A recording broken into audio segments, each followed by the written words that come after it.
2026년 1월 13일 화요일입니다. 오늘 저희가 함께 분석해 볼 자료는 꽤 도발적입니다. 제목부터가 BSNIP, 바이오 타입 기반 정신증의 생물학적 분류와 한국형 맞춤형 통합치료 매뉴얼이라는 마치 미래에서 온 듯한 보고서거든요. 네, 그렇죠. 이 자료를 보내주시면서 던지셨던 질문이 아주 명확했어요.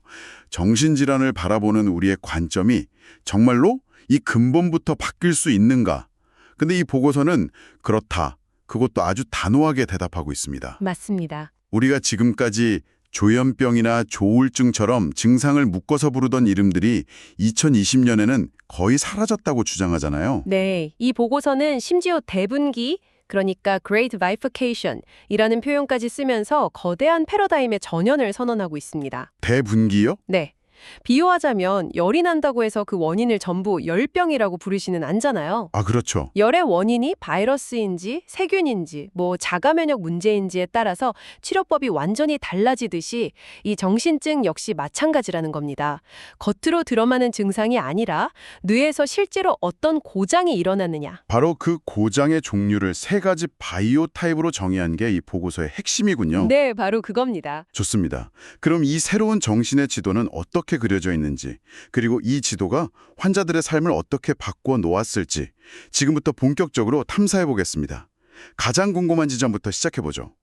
BSNIP라는 국제 컨소시엄이 3,000명이 넘는 환자들의 뇌 데이터를 분석해서 정신증을 세 가지 유형으로 나누었다고 하는데요. 네. 보고서에서는 이걸 뇌의 에너지 상태와 신호 처리 방식의 차이라고 설명하는데 솔직히 좀 막연하게 들립니다. 잠시만요. 뇌의 에너지 상태라는 건 어떻게 측정하는 거죠? 환자 머리에 전압계라도 꽂아보는 건 아닐 테고요? 아주 좋은 질문입니다. 물론 그렇게 직접 재는 건 아니고요. 네. 우리가 흔히 뇌파, EEG라고 부르는 검사를 이용합니다. 뇌가 활동할 때 나오는 그 미세한 전기 신호의 총량을 분석해서요. 뇌의 기초적인 활력, 그러니까 신경 활력이 어느 정도 수준인지 객관적인 수치로 파악하는 거죠. 아하, 뇌파로요? 네, 이 지표랑 뇌 MRI, 또 인지기능 검사 결과를 종합해서 세 가지 뚜렷한 패턴을 발견한 겁니다. 쉽게 비유하자면 뇌가 아예 꺼져버린 상태, 꺼져버린 상태? 그리고 너무 시끄러워서 오작동하는 상태, 또 겉보기엔 멀쩡한데 특정 부품만 고장난 상태, 이렇게 나눌 수 있습니다. 꺼져버린 뇌라니 정말 직관적인데요. 첫 번째 타입부터 자세히 알아보죠. 바이오 타입 1, 신경 무력증과 인지적 붕괴. 신경 활력 자체가 꺼져 있다고 묘사되네요. 네, 이들은 뇌파 검사에서 뇌의 기초 에너지가 건강한 사람에 비해 현저히 낮게 나타납니다. 뭐랄까, 엔진 자체가 거의 멈춰버린 자동차 같은 거죠. 아, MRI를 찍어보면 더 확실해지는데요. 뇌의 회백질, 그러니까 신경세포 본체가 모여있는 부분이 광범위하게 소실된 게 관찰됩니다. 말 그대로 뇌의 하드웨어가 물리적으로 손상된 유형입니다. 하드웨어가 손상되었다면 일상생활에서는 어떤 어려움으로 나타나게 되나요? 예를 들어 기억력이 나빠진다거나 하는 식으로요? 기억력도 물론 문제지만 더 근본적인 건 전두엽 기능의 붕괴입니다. 전두엽 기능이요? 예.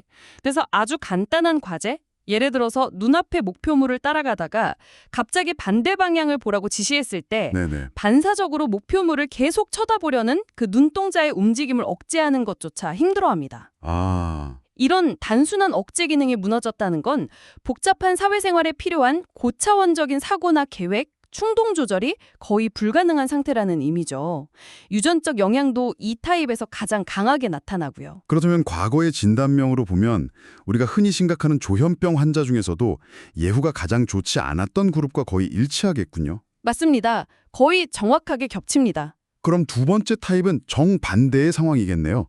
바이오 타입 2, 신경 과활성과 내부 자본의 범람. 네, B1이 꺼진 뇌라면 B2는 지나치게 시끄러운 뇌입니다.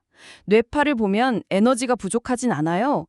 그런데 뇌 내부의 배경소음, 그러니까 불필요한 신호들이 너무 커서 외부에서 들어오는 진짜 중요한 신호를 제대로 처리하지 못하는 상태인 거죠. 보고서에 나오는 감각 게이팅 실패, 라는 말이 바로 그 뜻이군요. 이게 구체적으로 어떤 건가요? 좀 어렵게 들리는데요. 그게 뭐냐면요. 마치 마이크의 소음 제거 기능이 고장난 것과 같습니다. 아하. 보통 우리 뇌는 옆에서 차가 지나가는 소리나 시계 초침 소리 같은 중요하지 않은 정보는 자동으로 걸러내고 네. 대화에 집중하게 해주잖아요. 네, 그렇죠. 그런데 B2 타입의 뇌는 그 필터가 망가진 겁니다. 모든 소음과 자극이 여과 없이 그대로 뇌로 쏟아져 들어오는 거죠. 와, 그러니 세상이 너무 시끄럽고 혼란스러워서 환청이나 망상 같은 일종의 방어 기제가 생겨날 수밖에요. 그렇군요. 모든 자극에 압도당하는 상태라니. 뇌구조 손상은 비원보다는 덜하다고 하고요. 이제 마지막 세 번째 타입이 정말 흥미롭습니다. 바이오 타입 3, 변연계 중심의 정상 유사 모델. 심각한 증상이 있는데 뇌는 정상처럼 보인다는 거잖아요. 이게 어떻게 가능한 거죠? 바로 그 점이 연구자들을 가장 당혹스럽게 만든 부분입니다. 이들은 심각한 망상이나 정서 불안을 호소하는데도 앞에서 말한 뇌파나 대부분의 인지 기능 검사에서는 건강한 사람과 거의 구별이 안 돼요. 뇌의 하드웨어는 멀쩡해 보인다는 거네요. 네, 그렇죠. 그런데 어떻게 증상이 나타나는 걸까요? 단서가 MRI의 아주 미세한 차이에서 발견됐습니다. 뇌의 다른 부분은 다 괜찮은데 유독 감정과 기억을 담당하는 편도체와 해마 같은 변연계 영역에서만요. 아, 변연계요. 네, 거기서만 아주 미세한 부피 감소가 관찰된 겁니다. 마치 최신 컴퓨터인데 사운드 카드만 고장난 것과 비슷하죠. 아, 그렇군요. 그래서 이 타입은 유전적 요인보다는 유아기 트라우마나 극심한 스트레스 같은 환경적 요인이 뇌의 특정 회로에만 상처를 남긴 경우로 추정하고 있습니다. 정리하자면 겉보기엔 증상이 비슷해 보여도 뇌의 고장 원인이 전체 정전, 과부하로 인한 소음, 그리고 특정 부품 파손. 이렇게 완전히 다르다는 거네요. 맞습니다. 그렇다면 당연히 수리 방법도 달라져야 할 텐데 이전처럼 조현병약 하나로 뭉뚱그려서 처방하는 방식은 이제 말이 안 되겠군요. 바로 그 지점입니다. 진단이 정밀해졌다는 건 치료 역시 저격수처럼 정밀해질 수 있다는 뜻이죠. 네. 이 보고서는 ADPE2라는 진단 알고리즘을 통해서 90% 이상의 정확도로 환자의 바이오 타입을 신속하게 분류하고 그 즉시 맞춤형 치료 계획을 수립한다고 설명합니다. 자, 그럼 그 맞춤형 치료법을 하나씩 살펴보죠. 먼저 약물 치료가 완전히 달라졌을 것 같은데요. 바이오 타입 1, 즉 에너지가 꺼진 뇌는 어떻게 다시 켜나요? 엔진 자체를 되살리는 게 목표입니다. 그래서 가장 강력한 약물인 클로자핀, 한국 상품명으로는 클로자리 일정이죠. 이걸 최우선으로 고려합니다. 가장 강력하다는 건 단순히 도파민만 조절하는 게 아니라 뭔가 근본적으로 다르다는 뜻인가요? 맞습니다. 기존 약물 대부분이 도파민이라는 하나의 신경 전달 물질만 차단하는 방식이었다면 클로자핀은 도파민, 세로토닌, 아세틸콜린 등 여러 신경 전달 물질 시스템에 복합적으로 작용합니다. 아, 그래서 뇌의 기초 대사율 자체를 끌어올리는 효과가 있는 거죠. 여기에 보조적으로 뇌의 에너지 공급을 돕는 아리피프라줄, 아빌리파이를 함께 사용하고요. 네. 또 심각한 인지기능 저하를 보조하기 위해 아리셉트 같은 약물도 처방됩니다. 그럼 소음이 너무 시끄러운 바이오 타입 2는 어떻게 조용하게 만들죠? 보고서를 보니 2026년 최신 신약이라는 코벤피가 핵심이라고 하던데요. 네, 코벤피는 치료의 패러다임을 바뀐 약물로 평가받습니다. 기존 약물처럼 도파민 수용체를 직접 틀어막아서 뇌 기능을 억지로 둔하게 만드는 게 아니거든요. 아, 그런 방식이 아니군요. 네, 아세틸콜린이라는 다른 신경 전달 물질을 정교하게 조절해서 간접적으로 도파민 시스템을 안정시킵니다. 그래서 체중 증가나 손떨림, 무기력감 같은. 아, 그 환자들이 가장 고통스러워하는 부작용들이요. 맞습니다. 그런 고질적인 부작용이 거의 없다고 합니다. 부작용이 없다는 점이 정말 중요하겠네요. 약을 꾸준히 먹어야 하는데 약 때문에 일상생활이 망가지면 치료를 포기하는 경우가 많으니까요. 정확합니다. 여기에 추가로 리튬이나 데파코트 같은 전통적인 기분 안정제를 사용해서 신경세포의 과도한 흥분 자체를 직접적으로 낮춰주기도 합니다. 알겠습니다. 마지막으로 겉보기엔 정상뇌와 비슷한 바이오 타입 3은 감정 회로가 문제였으니 치료 목표도 감정 조절과 트라우마 대응이 되겠군요. 네, 이들에게는 강력한 항정신병 약물보다는 렉사쿠로나 졸로푸트 같은 항우울제, 즉 SSRI를 중심으로 처방합니다. 아, 항우울제요? 네, 이걸로 변형계의 과민 반응을 조절하고 필요할 때 큐로켈 같은 안정제를 소량 사용해서 정서적 흥분을 관리하는 거죠. 여기서 정말 흥미로운 관점이 등장합니다. 정신질환을 일종의 대사장애로 본다는 건데요. 2020년에는 위고비 같은 약이 단순히 살 빼는 약이 아니라고요. 이건 좀 뜻밖의 연결인데요. 여기서 이 보고서의 통합적인 시각이 드러나는 거죠. 위고비 같은 GLP-1 작용제가 원래는 당뇨나 비만 치료제였지만 연구를 해보니까요. 네. 뇌 보상 충추에 직접 작용해서 음식뿐만 아니라 약물, 도박 같은 다른 중독적 행동에 대한 갈망과 충동성을 억제하는 효과가 밝혀진 겁니다. 와, 정말요? 네, 그래서 B2 환자의 충동성을 조절하는 데도 쓰이고 다른 약물 부작용으로 인한 체중 증가를 막는 필수 보조제가 된 거죠. 식이요법 이야기도 나오네요. 저탄수화물 고지방식, 그러니까 케톤 생성 식이요법이 정신증 치료에 효과가 있다고요? 네, 이것도 같은 맥락입니다. 뇌의 주 연료를 포도당에서 케톤이라는 대체 에너지원으로 바꾸는 것만으로도 놀라운 효과가 나타났습니다.